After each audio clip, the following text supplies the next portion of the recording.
Profesor, recibo un cordial saludo, docente Emilio. Mi nombre es Mary Karen Morales Muñoz. En esta oportunidad voy a hablar sobre el desarrollo del derecho romano. El derecho romano se desarrolla en varias etapas, ¿no? El derecho arcaico, primeramente, que empieza en los años 753 años antes de Cristo y 365 años antes de Cristo, ¿no? Entre la característica principal surge el ius civili, que es un derecho rígido, formalista y exclusivo solamente para los ciudadanos romanos y que estaba basado más que nada en la costumbre y la religión. Entre sus aportes principales tenemos el mores maiorum. El mores maiorum son costumbres de los ancestros o leyes ancestrales, ¿no? Eran leyes no escritas. También surgen las leyes de las 12 tablas, que es el primer código legal escrito en la antigua Roma, y la Interpretatio Pontificia. Entre sus fuentes principales tenemos al mores maiorum, como ya hemos escrito, que son las leyes ancestrales, las leyes comiciales. Estas leyes comiciales son normas aprobadas por las asambleas en los comicios, ¿no? Donde un magistrado propone y es votado por los ciudadanos. Entre estas principales leyes tenemos a las leyes de las 12 tablas y también Interpretatio Pontificia, que era un sistema jurídico en donde el colegio de pontífices actuaban como los primeros juristas de la época, ¿no? Ahora, luego tenemos el derecho preclásico, que abarca los 365 a 27 años antes de Cristo. En ella, la característica principal es el desarrollo del ius gentium. El ius gentium era un derecho de gentes y era aplicado para todos los ciudadanos romanos y extranjeros, ¿no? Justamente para poder regular las relaciones, porque acá surgían ya más que nada más relaciones comerciales, empezó a evolucionar, ¿no? También surge el ius honorarium, es un derecho emitido por los magistrados pretores. Ese derecho honorario surge por la necesidad de adaptar las normas a la época, puesto que en el ius civili, que era un derecho más rígido, había muchos vacíos. Surge la aparición también de la jurisprudencia, que es los jurisconsultos, ¿no? Entre los aportes principales es que este derecho, en esta época, había más flexibilización del derecho y nace un derecho más universal, que era aplicado para todos los ciudadanos romanos, tanto extranjeros, ¿no? En cuanto a sus fuentes, tenemos las leyes de los plebiscitos.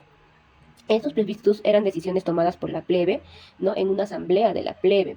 A raíz de que surge la Lex Hortensia, estas leyes empezaron a ser vinculantes para todos los ciudadanos, ya sean ciudadanos patricios o plebeyos, porque antes solamente estas leyes, los plebiscitos solamente eran para la plebe, pero a través de la Lex Hortensia esto también era aplicable o vinculante para todos, ¿no? Surgen los edictos de los magistrados, los edictos de los pretores en esta época, surge la Lex Cornelia y la jurisprudencia republicana, ¿no? Donde su principal característica era que tenían que responder a las opiniones, redactar formularios, que es el cabere, y agere, ¿no? Que es acción oportuna, ¿no? En este detalle surge también el derecho clásico, que son 27 años antes de Cristo y 235 años después de Cristo. Acá hay un equilibrio entre el ius civili, el ius gentium y el ius naturale. Surge el ius novum. El ius novum es un derecho nuevo en antigua Roma y empezaron a transformarse las instituciones. Acá surge el máximo esplendor del derecho romano. Gran labor de juristas como Gallo, Ulpiano, Papiniano, Paulo y Modestino, ¿no? Entre los aportes principales tenemos la doctrina jurídica muy avanzada y surge la base del derecho civil moderno. Acá se instalan los que son los Senado consultos, que es el decreto del Senado, ¿no? Fue una decisión del Senado y una medida legislativa. Antes los senados consultos solamente daban opiniones, ¿no? Donde los magistrados podían aplicarlas o no, pero en esta época ya los senados consultos prácticamente emitían decisiones que eran un rango, que eran legislativas, ¿no? Surgen las constituciones imperiales. En estas constituciones las leyes se dictaban por el emperador y surgen también los dictámenes de los juristas, que eran opiniones de juristas expertos, ¿no? Luego sigue el derecho posclásico, que es 235 años después de Cristo y 527 años después de Cristo.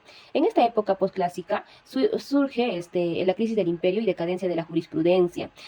Había un derecho más simplificado, vulgarizado, y se impone la voluntad del emperador. Acá se estaba empezando a preparar ya la codificación de Justiniano, pero ¿cuál fue su fuente? Las constituciones imperiales, que eran llamadas leges o leyes, que se convirtieron en la única fuente o en la única fuente única de producción legislativa. Acá se empezaron a recopilar los códigos gregorianos, códigos hermogenianos y la oficial constitución de Teodosio, ¿no? Surge la reelaboración de la jurisprudencia clásica, conocida también como Iuria.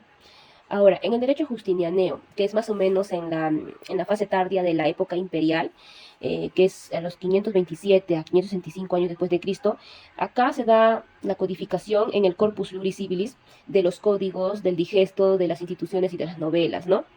El códex era la compilación de leyes imperiales, el digesto era el fragmento de obras de juristas, ¿no?, muy importantes, las instituciones eran manuales para los estudiantes de derecho y las novelas, ¿no?, constituciones que fueron promulgadas por el mismo Justiniano posterior a su elaboración. Entre los aportes principales había gran compilación que será la base del derecho medieval y el derecho civil europeo.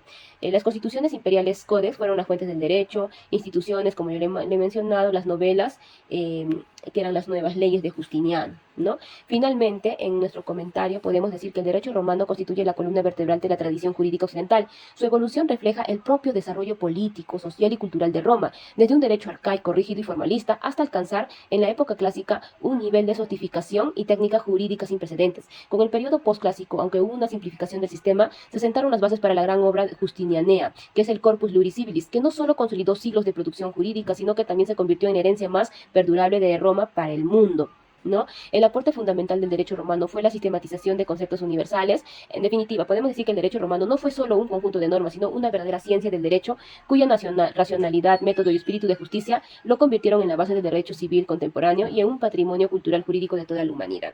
Muchísimas gracias, docente. Con esto concluyo.